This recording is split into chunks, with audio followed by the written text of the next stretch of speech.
WYMT. Coming up on First at 4, Senate Minority Leader Mitch McConnell made several stops at the state capitol today and talked about the recovery efforts after last month's tornadoes. And an Eastern Kentucky addiction treatment center is celebrating 1 year of helping people in need throughout their community. And temperatures continue to act like a roller coaster this week as we watch a couple of systems work through. I'll have the latest on the way. First at 4 is next. Dedicated to Eastern and Southern Kentucky, this is WYMT Mountain News First at 4. Good afternoon, I'm Steve Hensley. First at 4, U.S. Senator Mitch McConnell made several stops at the state capitol today. McConnell toured the Emergency Operations Center at the Boone Center of the State National Guard. He says state and federal leaders on both sides of the aisle are doing a great job with the recovery efforts following the devastating December tornadoes. WYMT's Phil Pendleton has more from Frankfort. U.S. Senator Mitch McConnell meeting with those still working on the front lines in that disaster and emergency response here at the Boone Center, basically saying that everyone from the state to federal level is doing an exceptional job in that response. McConnell met with emergency managers, then personally thanked those manning the phones and the response to the December tornadoes that swept through 23 counties, bringing with them death and destruction. He said the agencies represent an impressive collection, working to skillfully coordinate everything.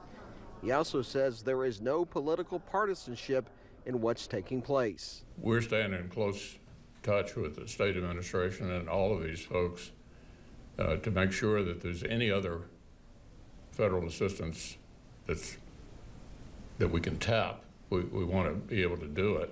When Senator McConnell left here, he also met with the House and Senate leaders at the state capitol, talking about what they are doing as far as legislation that may come out of this year's session to help with that continued response.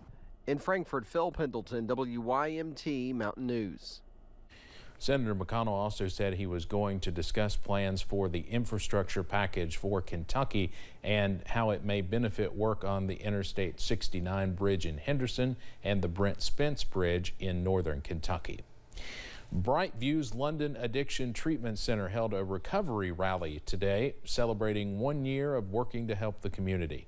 The center offers a variety of outpatient and harm reduction services, all aimed at helping people get back on their feet. Today's celebration focused on the facility's impact on the area while also recognizing several Brightview partners and employees.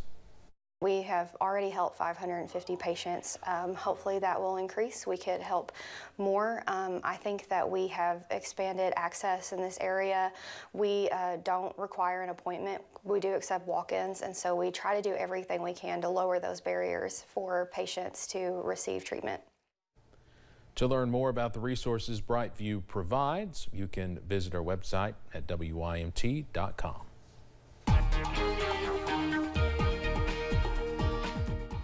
Well, some of us seeing a little bit of sunshine out there today. Others, however, still socked in with those clouds. All of us, on the other hand, dealing with chilly temperatures. Outside right now, a little bit of sunshine popping up on our camera. I-64 at Moorhead. Still some clouds around, but you do see that sun shining bright across portions of Rowan County. Taking you down to the south, though, as we head on out to downtown Whitesburg. They're still socked in with the clouds. Even some wet spots there on the roadways from a little bit earlier on today. Not a whole lot of rain or snow we saw last night, but either way, enough to dampen the roadway there. Still at freezing right now in downtown Whitesburg. Don't normally show you the high temperatures on First at 4, but when they happen at midnight, we can indeed do just that. You're thinking, what do you mean we got up to 45 today? Well, it's because it's down in the 30s now, and those highs were at midnight as that front pushed on through the region. Many of us in the low 30s, even some upper 20s as we head out into the Big Sandy, where Pikeville and Logan are both at 27, even beating out our usual cool spot, Wise, who sits at 30. Clouds continuing to push on out of the region. We'll slowly start to finish those off as we head through the nighttime hours. Either way, you're going to want to keep that WYMT weather app handy because it gets nothing but chilly as we head into the overnight hours. If you thought it was cold now, We're into the 20s and even upper teens in some spots as we head into the overnight. I'll have the very latest on a roller coaster of a forecast on the way for the rest of the week coming up in just a few minutes. Steve? Evan, thank you. Labor Department officials on Tuesday said following a 6-3 Supreme Court decision against it, the Biden administration will withdraw its workplace vaccination rule. That rule requires employers with more than 100 employees to mandate weekly testing for unvaccinated people. The Emergency Temporary Standard, or ETS, was implemented November 5th, and Kentucky Chamber of Commerce officials say this final withdrawal is a relief to Kentucky businesses. OSHA is withdrawing that ETS really does signify the end of this issue. Of course, for Kentucky businesses, we do very much support vaccination and testing, but the ETS really was just going to be burdensome and a logistical nightmare for most businesses. Withdrawing the rule means that any ongoing court cases are also withdrawn. If implemented, the rule would have impacted around 80 million people. As COVID-19 continues to spread in eastern Kentucky, one group is using their voices to help lift the spirits of a man who is battling the virus. Tommy Thompson taught students in the Pike County area for decades, racking up fans in his Pike Central community and beyond.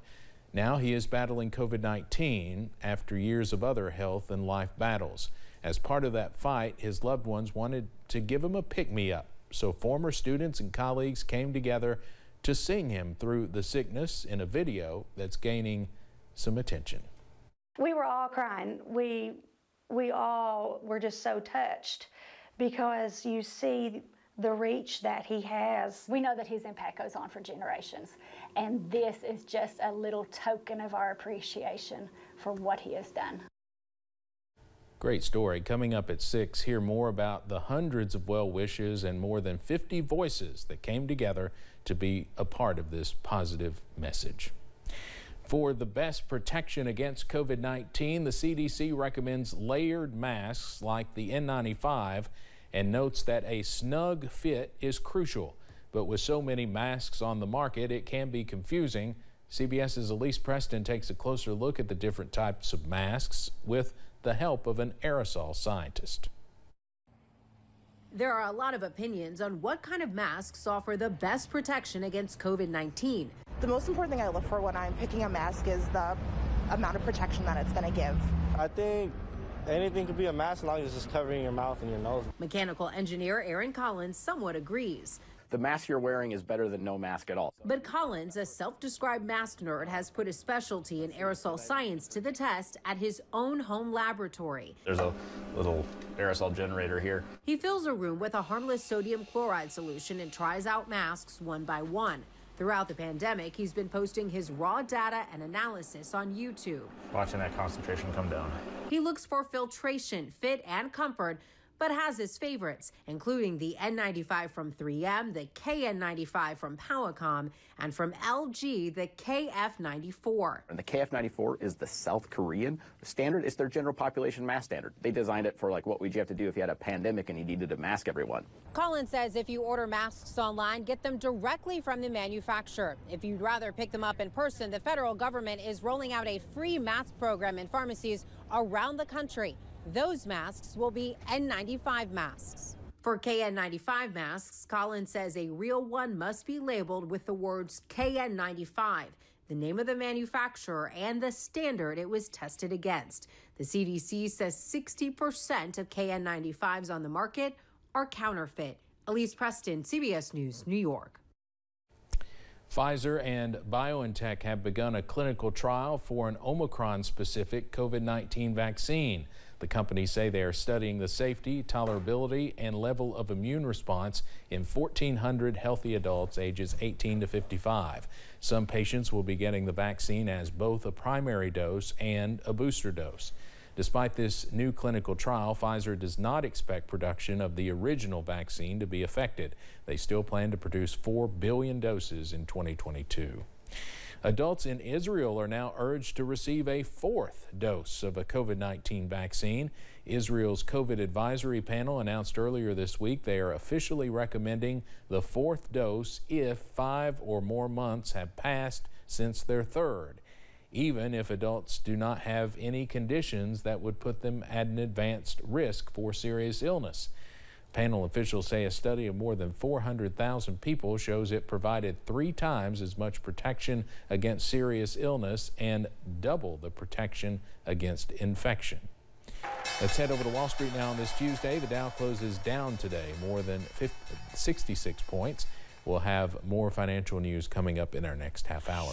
But straight ahead here on First at 4, while inflation continues making headlines, it could affect what's on your breakfast table. And a quieter week continues for us, but not all is calm all week. I'll have the very latest coming up next.